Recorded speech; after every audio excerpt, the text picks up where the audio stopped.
Baik sahabat Facebook ya, karena waktu kita ini lumayan panjang ya, kami akan merekam mungkin sekitar 40 menit ya sambil jalan. Ada baiknya kami cerita ya. Mudah-mudahan cerita ini bermanfaat ya.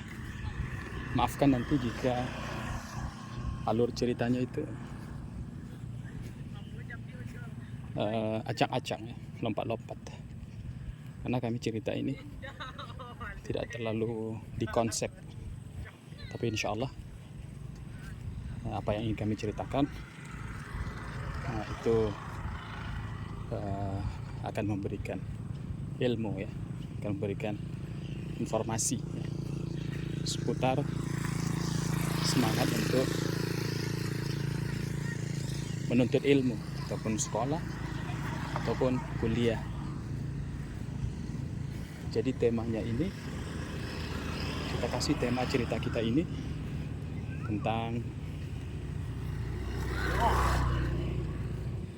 kuliah. Bisa kuliah walaupun orang tua tidak mampu, atau kuliah sambil kerja. Kuliah sambil kerja tapi tetap berprestasi. Tentu cerita ini kami dasari dari pengalaman kami dan beberapa ilmu yang telah kami dapatkan beberapa tahun, atau tepatnya mulai dari 3 tahun tambah kuliah S1 4 tahun, S2 sekitar 2 tahun insya Allah. Jadi kami dasari ilmu dasar daripada cerita itu dari yang kami sebutkan tadi. Jadi kalau sore-sore banyak orang yang mancing ya di muara, bagus ya, orang mancing, kondisi airnya lumayan bagus. Kemudian di sana itu ada gunung Sumatera Barat, memang bagus sekali. Mau pantai ada, mau yang nuansa ke hutan gunung ada juga, sekitar 40 menit dari rumah kita. Jadi lengkap lah Sumatera Barat ini, insya Allah berkah, insya Allah. Baik, kita lanjutkan cerita kita ya. Kami sengaja pakai bahasa Indonesia supaya yang lainnya bisa paham, karena kami yakin semangat untuk sekolah yang terbaik, kuliah di universitas negeri yang terbaik, semuanya pasti menginginkan hal itu. Dan kendala umum adalah biaya atau ketidakmampuan orang tua dalam membiayai. Itu kondisi dan itu yang kami rasakan dulu. Dan ini kado spesial untuk adik-adik kami yang sekarang memiliki keinginan yang kuat, memiliki cita-cita yang kuat, tekad yang kuat untuk kuliah atau untuk sekolah, tetapi kondisi ekonomi orang tua tidak mendukung. Maka video ini sangat cocok untuk Anda. Tonton sampai selesai, insya Allah ini besar manfaatnya. Karena video ini kami peras dari pengalaman kami dan pengetahuan kami. Baik, kita awali dari sebuah pertanyaan. Apakah bisa orang yang kurang mampu, orang tuanya memang benar-benar tidak mampu, jangankan untuk sekolah di tempat yang bagus, maaf, kadang kebutuhan sehari-hari pun mepet gitu ya. Lantas apakah salah kita bermimpi untuk sekolah di tempat yang bagus? Maka kami katakan tidak. Anda tidak salah dan Anda itu tidak songong, Anda itu tidak sok. Tidak. Itu adalah semacam naluri, dorongan dari Allah, dari Tuhan untuk merubah nasib Anda. ketika ada bisikan itu dalam hati, maka satu hal yang ingin kami sampaikan bahwa itu adalah bisikan yang benar. Memilih untuk sekolah di tempat yang bagus, merantau jauh dari kampung, memilih kuliah di tempat yang bagus, tentu dengan niat yang ikhlas karena Allah Subhanahu wa taala adalah hal yang tepat, dan Anda tidak perlu ragu dalam kondisi demikian. Baik. Kemudian caranya bagaimana? Ini kita udah masuk ke ke perkebunan. Sekarang caranya bagaimana? Cara yang pertama adalah kuatkan tekad Anda, kuatkan keinginan Anda, tunjamkan di lubuk hati Anda yang paling dalam, sehingga tekad itu jangankan untuk dicopot, bahkan susah untuk digoyah oleh siapapun, camkan oleh siapapun. Itu yang pertama. Kemudian benahi diri Anda, benahi motivasi Anda untuk merantau sekolah. Tidak lain dan tidak bukan adalah harus tujuan yang baik, bukan tujuan yang lain-lain. Maka ini adalah modal utama, modal intern yang ada pada diri Anda. Ini semacam bius untuk Anda.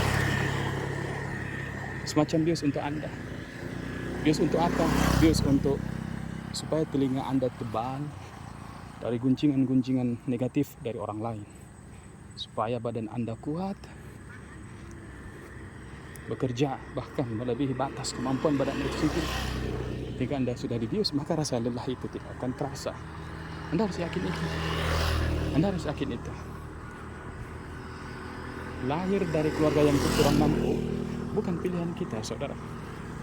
Tidak ada orang yang menginginkan hal itu, tapi menyesali hal yang demikian juga hal yang tidak penting dan menguras tenaga.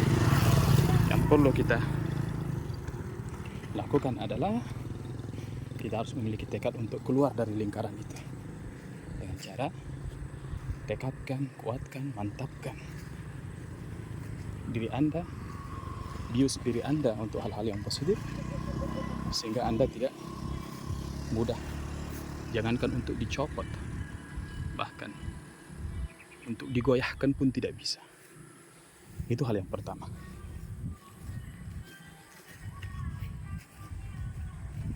Yang kedua, bagaimana caranya? Cara yang pertama adalah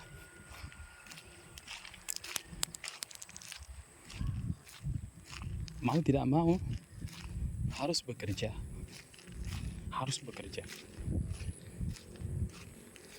Ketika kita sudah niatkan untuk merantau, untuk sekolah, untuk kuliah, tanpa memberatkan orang tua, atau kalau bisa jangan membebani orang tua sedikit pun, maka jiwa, raga, badan, mental kita ini harus kita jadikan mental pejuang dan mental pendekar. Yang ada di pikiran kita adalah bekerja, sekolah sambil bekerja.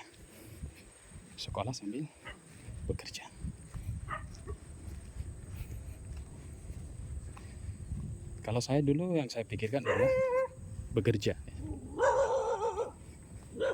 Strategi yang saya lakukan dulu, saya cerita ya. Ketika saya ingin sekolah di Mansatu, yang jaraknya sekitar 8 jam waktu itu. 8 jam perjalanan. Dan itu kali pertama bagi saya di umur baru tamat SMP, jauh merantau dari orang tua. Maka yang saya lakukan adalah memanfaatkan hari libur. Hari libur itu biasanya perpisahan. Itu saya manfaatkan untuk bekerja. Waktu itu alhamdulillah. Waktu itu ada pekerjaan jalan, membutuhkan banyak batu. Ada saja jalan. Ketika kita memiliki niat yang kuat, yakin saudara, Allah akan datangkan banyak jalan. Pasti itu. Ketika saya membutuhkan biaya, Allah tidak datangkan. Itu Allah tidak datangkan uang jatuh dari langit saya selesai sholat, tiba-tiba di balik sajadah dakwah. Tidak seperti itu, tidak seperti itu. Tapi Allah jadikan kita pemuda yang kuat, pemuda yang positif, pemuda yang tidak malu dengan keadaan. Sehat badan kita, Allah sehatkan badan kita. Allah jaga niat kita untuk tetap berjuang. Kemudian qadarullah, ada proyek perbaikan jalan waktu itu. Saya memanfaatkan, saya tidak berpikir panjang lebar. Saya kesampingkan kesenangan sementara untuk menikmati libur yang panjang, ya lumayan panjang liburnya waktu itu. Untuk apa? Untuk mengumpulkan batu. Saya kumpulkan batu mulai dari pagi sampai siang, saudara. Dari batang air sampai ke tepi jalan, sekitar 8 kubik saya kumpulkan. Anehnya saya tidak pernah merasa malu. Di tengah-tengah teman-teman saya seumuran itu masih asik bermain, saya tidak pernah merasa malu. Siapa yang menjadikan itu? Allah Subhanahu wa Ta'ala. Allah jaga hati kita. Allah. Saya tidak sakit. Saya tidak sakit. Allah kuatkan badan saya. Alhamdulillah, kekhawatiran saya waktu itu masalah uang terpecahkan, modal awal terpecahkan. Saya kumpulkan uang dari penjualan batu tersebut, dan itu bisa Anda tiru. Coba dibenahi niat lagi, berdoa kepada Allah supaya dia tangkan jalan. Insya Allah, saudara, insya Allah adik-adik kami akan ada saja pekerjaan nanti yang bisa mencukupi untuk kebutuhan awal sekolah ataupun kuliah. Satu masalah terpecahkan. Kemudian bagaimana lagi? Setelah berangkat, untuk kita harus cari teman, ya. Kita harus posisikan diri kita sebagai orang yang butuh, bukan sebagai orang yang tidak butuh, tapi sebagai orang yang butuh, sehingga orang senang melihat kita. Sombong, rasa sok itu buang jauh-jauh, saudara. Fokus kepada tujuan. Kemudian setelah itu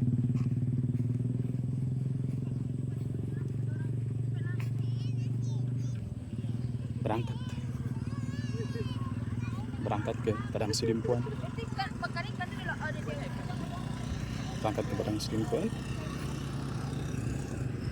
Kemudian saya menyadari uang segitu tahan hanya beberapa bulan saja, sementara beberapa biaya harus saya penuhi.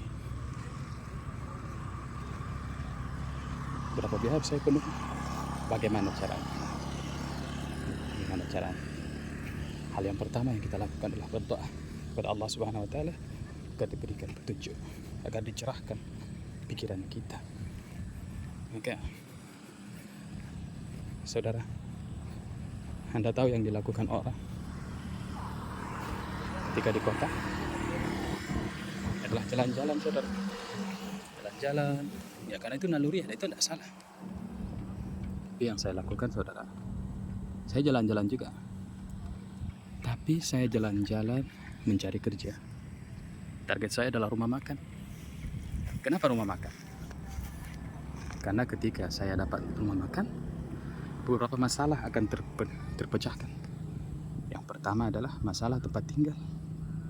Maka saya cari rumah makan yang menyediakan tempat tinggal. Yang namanya rumah makan, pasti makan kita terpenuhi karena biaya makan mahal. Kemudian ketika kita kerja di rumah makan, maka tentu ada gaji. Berarti hampir semua masalah telah terpenuhi. Seperti itu caranya. Dan cara ini bisa Anda lakukan. Butuh beberapa bulan saya mencari kerja. Saya jalan kaki sekitar 10 km lebih. Nanti pulangnya saya baru naik angkot waktu itu 2000. Saya tanya, saudara, Saya pun heran kenapa waktu itu mental saya sekuat itu, umur segitu kok bisa sampai sekarang saya enggak. Bahkan saya merindukan mental saya yang seperti itu. Bertanya ke orang kan, enggak peduli. Rasa malu segala macamnya karena kita yakin yang kita lakukan itu adalah hal yang baik. Kalau kita lakukan hal yang baik, maka Allah akan bantu kita. Dalam Quran surah Al-Ankabut, Allah katakan, "Walladzina jahadu fina lanahdiyannahum subulana wa innallaha lama'al muhsinin." Coba dibuka Al-Quran. Quran surah Al-Ankabut ayat ke-69. Walladzina jahadu, barang siapa yang bersungguh-sungguh. Harus bersungguh-sungguh, saudara.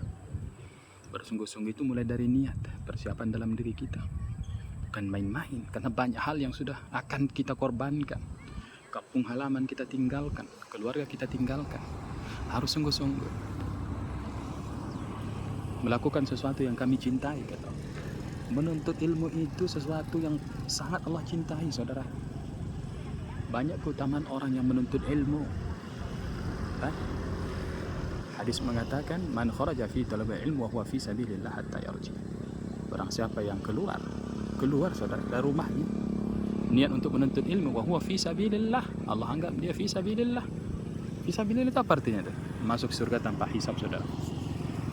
Maka mati pun kita tidak takut, karena mati kita yakini kita mati dalam keadaan syahid, menuntut ilmu, mulia, yakin akan Allah datangkan jalannya. Tapi ingat ya, ketika kita berdoa, Allah tidak datangkan uang jatuh dari langit, itu tidak mungkin, saudara. Atau kita selesai sholat, kita lihat sajadah, di balik sajadah ada uang, tidak seperti itu. Tapi Allah datangkan banyak jalan bagi kita untuk keluar dari permasalahan. Yakin, saudara. Itu. Jadi strategi kami dulu adalah memanfaatkan hari libur untuk mengumpulkan uang, terserah apa saja pekerjaannya. Kemudian setelah sekolah diterima di sekolah favorit kita, maka mulailah cari kerja dengan kriteria yang pertama, yang bisa menerima kita. Insya Allah semua orang bisa menerima, jangankan orang baik seperti Anda, saudara. Orang yang jahat saja orang masih kasihan, apalagi ada anak muda umur sekian tahun mencari kerja dengan niat membantu orang tua menuntut ilmu. Mana mungkin Allah tidak bantu, saudara. Kita punya Allah yang maha pengasih, maha penyayang. Tidak mungkin Allah biarkan kita, saudara. Akan banyak hati orang-orang baik akan menerima saudara itu dalam pekerjaan apa saja. Kalau saran dari saya, saudara ya, kalau bisa masjid. Cuma di Kota Padang dulu, itulah ya informasi yang kurang. Saya tinggal di masjid itu setelah semester 3, dan itu setelah saya sakit 3 bulan, 6 bulan hampir saya tidak sekolah lagi. Itu efek dari kerja. Tapi saya menyadari ada kesalahan saya di sana. Dan ceritanya itu lain, panjang sekali ceritanya. Intinya saya pernah sakit, berhenti sekolah hampir 1 semester hanya karena dijemput oleh kawan-kawan dari Padang Sidimpuan. Pada waktu itu kondisi saya belum sehat betul, tetapi karena tekad yang kuat, saya berangkat dan akhirnya saya sehat sampai di Padang Sidimpuan. Intinya, saudara, tidak usah ragu, tidak usah malu. Anda itu keren, Anda itu hebat. Anda itu hebat. Cari kerja. Kalau bisa di masjid, kalau tidak rumah makan atau toko, apa saja. Ceritakan kondisi Anda harus jujur. Anda harus jujur. Tidak boleh berbohong, saudara. Dan insya Allah, Allah akan bukakan hati-hati orang-orang yang baik. Atau Allah akan arahkan langkah Anda supaya bertemu dengan orang-orang yang baik. Seperti itu. Kalau saya dulu di rumah makan ya, sekolah itu jam 7 udah sampai di sekolah, jam 2 pulang dari sekolah ke itu sekitar 15 menit ya, jam 2 sekian sampai sekolah, saya istirahat bentar, jam 4 saya sudah mulai bekerja rumah makan. Apa pekerjaan saya? bangku-bangku, meja-meja, ngepel, cuci piring, semuanya saya kerjakan. Semuanya saya kerjakan. Sampai jam 12 malam. Saya lakukan itu selama 1,5 tahun. Dan insya Allah keinginan saya untuk sekolah di sekolah yang terbaik di Padang Sidimpuan, sekolah PAN 1, Allah kabulkan, tentu dengan konsekuensi-konsekuensi yang saya sebutkan tadi. Kemudian saya bukan hanya sekolah saja saudara, tetapi alhamdulillah saya juga berprestasi. Walaupun waktu saya habis sekian jam untuk bekerja dan waktu sekolah saya juga tentu lebih sedikit, saya masih bisa mendapatkan juara 6, juara 4. Semester pertama juara 6 karena masih penyesuaian yang begitu banyak dari 24 orang saudara. Kemudian semester berikutnya saya juara 4 dan semester berikutnya itu saya sakit ya. Tidak pernah masuk ya, tidak mungkin dapat juara. Tapi alhamdulillah semua guru meluluskan saya saudara. Seperti itu ya. Itu tips untuk adik-adik kami yang sekarang sedang semangat. Jangan patah semangat. Jangan patah semangat. Semangat. Baca itu Quran surah Al-Ankabut atau syair yang sering kita dengar, menjadda wajdah, siapa yang bersungguh-sungguh maka dia akan mendapat. Itu betul. Tapi pastikan dulu niat kita kuat, niat kita baik, dan yang kita inginkan itu adalah Allah cintai. Walaupun sebenarnya nafsu kita tidak suka, tidak enak berjuang itu saudara. Kalau kita turun nafsu kita, tidak maulah, mending kita di kampung. Tapi Allah suka, maka kita keluarkan, kita hilangkan ego kita. Maka Allah akan datangkan jalan, Allah akan arahkan langkah saudara, insya Allah akan bisa sekolah di tempat sekolah ataupun kuliah di tempat kuliah. Nanti setelah itu bagaimana saya bisa kuliah juga dengan biaya sendiri, juga dengan berprestasi, juga tanpa membebani orang tua. Insya Allah nanti kita akan sambung ceritanya. Ini sudah hampir 22 menit ya, terlalu panjang. Kami doakan mudah-mudahan Ananda yang ingin sekolah Allah mudahkan urusannya. Amin ya rabbal alamin. Assalamualaikum warahmatullahi wabarakatuh.